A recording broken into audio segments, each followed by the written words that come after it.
Hello everyone, कैसे हैं आप सब। आपको छोटी दीपावली की हार्दिक शुभकामनाएं। और दीपावली हो और गिफ्ट ना हो, ऐसा हो ही नहीं सकता है।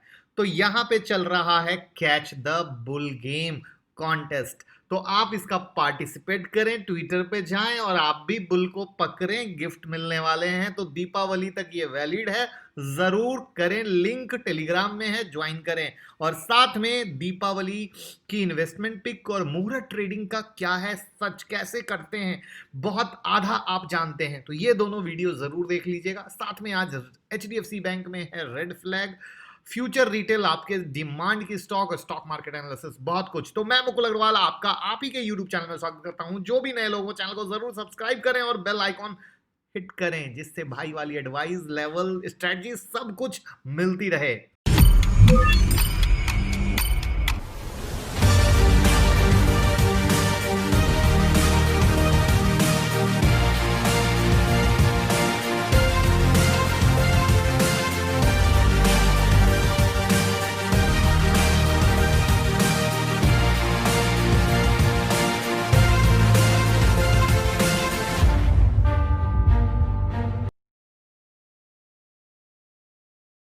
सबसे पहले स्टॉक मार्केट एनालिसिस समझ लेते हैं, फिर एचडीएफसी बैंक में रेड फ्लैग।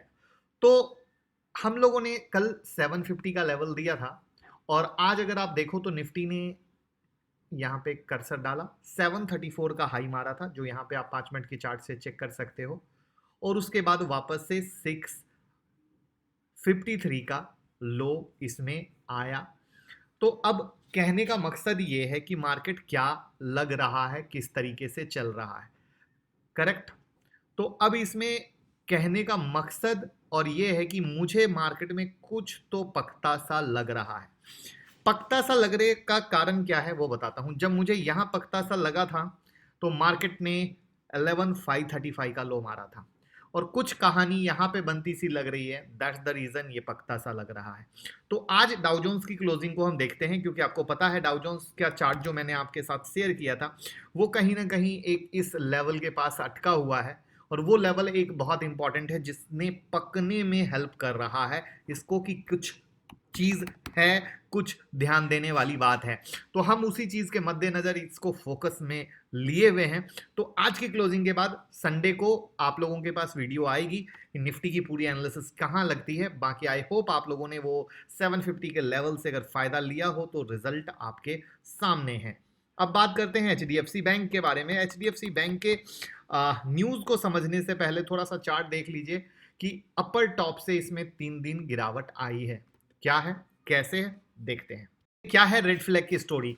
आरबीआई के रूल के अनुसार जो विदेशी निवेश होते हैं उसकी अधिकतम सीमा 74% है, और एचडीएफसी बैंक में विदेशी निवेशकों की हिस्सेदारी 71% के पार पहुंच चुकी है। इसका मतलब है एचडीएफसी बैंक में विदेशी निवेश तय सीमा के करीब आ चुका है, बाउंड्री वॉल पे पहुंच चुका है। और इस वजह से बैंक डिपॉजिटरी के रडार पर आ गया है, और मार्केट कैप के आधार पर एचडीएफसी बैंक देश का दूसरा सबसे बड़ा बैंक है। इसे नेशनल सिक्योरिटी जो डिपॉजिटरी है यानी एनएसडीएल, उन्होंने रेड फ्लैग की सूची में डाल दिया है। अगर 11 नवंबर के डेटा की बात करें तो एचडीएफसी बैंक में विदेशी पोर्टफोलियो निवेशक की यानी एफपीआई की हिस्सेदारी 71.16 तक पहुंच चुकी है, और विदेशी निवेशक इस बैंक के अधिकतम 15 करोड़ शेयर खरीद सकते हैं। जो फॉरेन इन्वेस्टमेंट होता है उसके मामले में रेड फ्लैग का मतलब है खरीदारी से जुड़े जो रिस्क हैं उसके प्रति अलर्ट रहना। यदि एचडीएफसी बैंक में विदेशी निवेशक की हिस्सेदारी 74 के पार होती है तो उन्हें अतिरिक्त हिस्सेदारी घरेलू निवेशकों को बेचनी पड़ेगी। अभी इस शेयर में विदेशी निवेशक खरीदी बिक्री दोनों कर सकते हैं। यदि एचडीएफसी बैंक में विदेशी निवेशकों की हिस्सेदारी 74% के ऊपर जाती है तो उनकी अतिरिक्त खरीदारी पर भी रोक लग जाएगी, ये भी बात को ध्यान रखिएगा।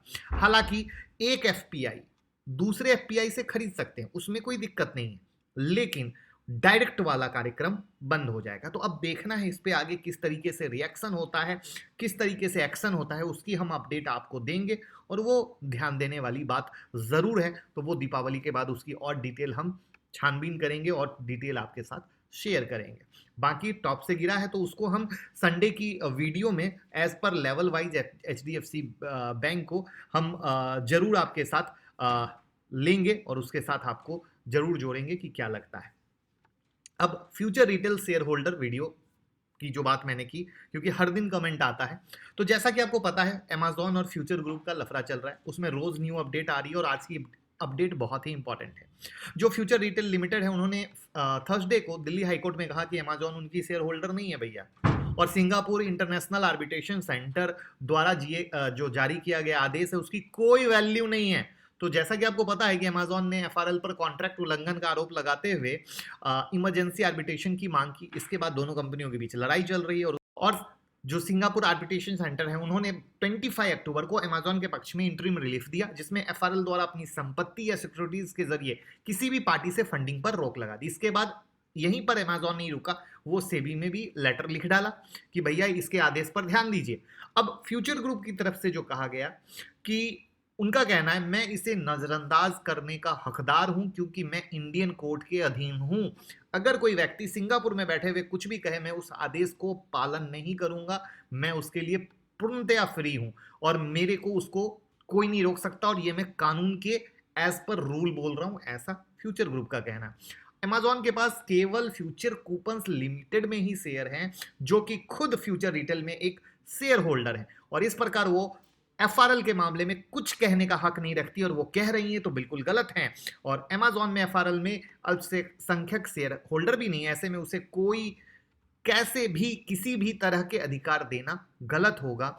और आगे कहा कि फ्यूचर रिटेल जो लिमिटेड है उसमें एक भी शेयर नहीं रखने के बाद अमेज़न अधिकार की बात कर रही है, ये अपने आप में गलत है। अब इसमें एक लेटेस्ट कहानी यह है कि 19 अक्टूबर को एक डिटेल में वापस से एफआरएल अपनी तरफ से बात रखेगी, क्योंकि कोर्ट ने 30 दिन का समय दिया था। तो लेट्स सी अभी आगे किस तरीके से होता है। लेकिन 100 बात की एक बात मेरे पास हर दिन कमेंट बॉक्स में आते हैं, क्या सर हम शेयर ले लें, क्या करें? तो भैया ड्रामा दोनों पार्टी की तरफ से चालू है, सब अपना अपना गाना गा रही हैं, फंस गए हैं, सिर्फ रिटेल इन्वेस्टर लग गई है रिटेल इन्वेस्टर की। कोई रिटेल इन्वेस्टर की बात नहीं कर रहा, करे तो हम जाने।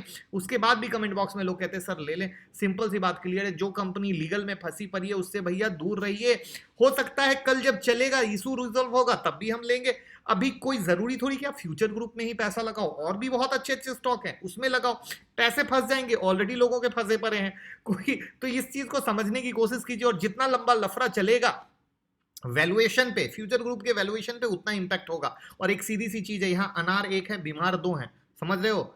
अनार एक है बीमार दो हैं, और मिलेगा किसको अनार, यही कहानी है। और सारी लड़ाई उसी चीज की चल रही है, क्योंकि देखिए यहाँ पे मामला कॉलर का हो चुका है, और कॉलर के मामले में कहानी बहुत ही अलग होती है। रिलायंस भी नहीं चाहेगा कि मेरी हार हो, अमेज़न भी नहीं चाहेगा मेरी हार हो, क्योंकि दोनों रियल कट्टर दुश्मन है। तो आपको क्या लगता है किसके हाथ लगेगा अनार, और कौन बीमार रह जाएगा बिना अनार के? कमेंट बॉक्स में जरूर बताइएगा, और कौन कौन फंसे हुए लोग अभी भी फ्यूचर ग्रुप में लेने का प्लान कर रहे हैं। और वीडियो पसंद आई हो, दीपावली पे भाई वाला काम करें, लाइक कमेंट शेयर करें, जिससे प्यार मिलता रहे, प्यार देते रहे। Happy Diwali, enjoy.